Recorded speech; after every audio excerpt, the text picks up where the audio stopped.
Young India group દ્વારા છેલ્લા 12 વર્ષ થયા મેળાનું આયોજન થઈ રહ્યું છે અને આ વખતે પણ મેળાનું આયોજન કરી રહ્યા છીએ. ત્યારે આપણે સૌ જાણીએ છીએ કે જે રાજકોટના ટીઆરપી દુર્ઘટના બાદ રાજ્ય સરકાર દ્વારા જે નિયમોનું પાલન કરવાની જે સૂચનાઓ અને એસઓપી આવી છે તે અનુસાર અહીંયા પણ આપણે મેળાના આયોજનમાં જે કંઈ પણ નીતિ નિયમો છે તેનું સંપૂર્ણપણે પાલન થાય તેવી વ્યવસ્થા કરેલ છે.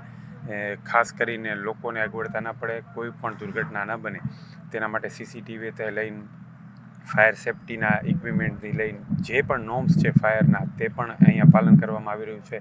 સીસી કેમેરાથી સલામતી વ્યવસ્થા સાથે સાથે જેટલી પણ રાઇડ્સો છે તેનું યાંત્રિક તપાસણી કરીને એના જે કંઈ પણ બિલો છે તે પણ સહિતનું જે પણ એસઓપીમાં વાત છે તે લગભગ એસઓપીના નીતિ નિયમોનું પાલન અહીંયા અમે કરાવીને મંજૂરી માટે મૂકેલ છે.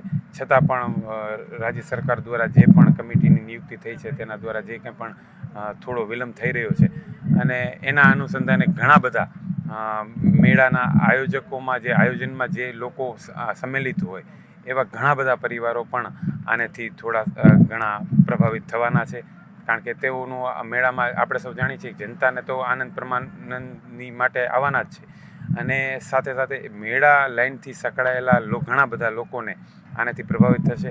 કારણ કે તેમની રોજીરોટી આ મેળાથી થતી હોય ત્યારે યંગ ઇન્ડિયા ગ્રુપ આ લોકોના માટે પણ કરી રહી હોય કે એમાં ગરીબ લોકો પણ કમાય અને સાથે સાથે લોકોને નિર્દોષ મનોરંજન પણ મળી રહે એવા હેતુથી આ મેળાનું આયોજન થતું હોય ત્યારે બધાની વિનંતી જ છે કે ધારાધોરણ કોઈ પણ લોકોની જાહેર સલામતીના બાંધછોડ કરીને નહીં પરંતુ નિયમોનું સંપૂર્ણપણે પાલન કરીને મેળાની મંજૂરી મળે એવી આશા અમે રાખીએ છીએ અને સાથે સાથે લોકોનું પણ પરિવારોનું જે ગુજરાન ચલાવતા હોય તેમને પણ તકલીફ ન પડે તે બાબતનું ધ્યાન લેવામાં આવે એવી એક આપના માધ્યમથી અમે વિનંતી કરી રહ્યા છીએ.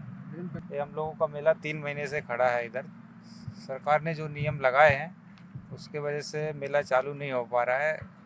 जो सरकार ने इतना नियम लगाया है उसके लिए बहुत कष्टदायक है हम लोगों को. ये सब फॉलो नहीं कर पा रहे हैं. क्या क्या दिक्कतें हो रही हैं? दिक्कत बहुत सारी हैं सर. अभी हम लोगों को खाने पीने का भी सबसे बड़ी परेशानी है कि खाने पीने के लिए कुछ पैसे नहीं हम लोगों के पास और इतने सारे झूले लगाए हैं. हम लोगों के पास कम से कम 200-250 लेबर लोगों का स्टाफ था. इसमें से कुछ इधर उधर भाग गए हैं, कुछ काम पे जाते हैं, कुछ अगर काम मिल गया 100-200 रुपये मजदूरी जो मिला तो करा, अगर मिलता है तो खाते हैं, नहीं तो फिर ये सोचो कि भूखा ही रहना पड़ता है. अगर परमिशन नहीं मिलेगी तो क्या हाल होगा? परमिशन नहीं मिलेगी तो हमको तो ये समझ में नहीं आता कि हम इधर से बॉम्बे जाएंगे तक कैसे. ना हमारे पास भाड़ा है, भाड़ा तो छोड़ो खाने का पैसा नहीं हम लोगों के पास. हमारी ऐसी स्थिति है. सरकार ने जो नियम बनाए हैं उसको थोड़ा कम करे, ऐसा करे कि हम लोग उसको फॉलो अप कर सकें कि भाई चालू कर सकें.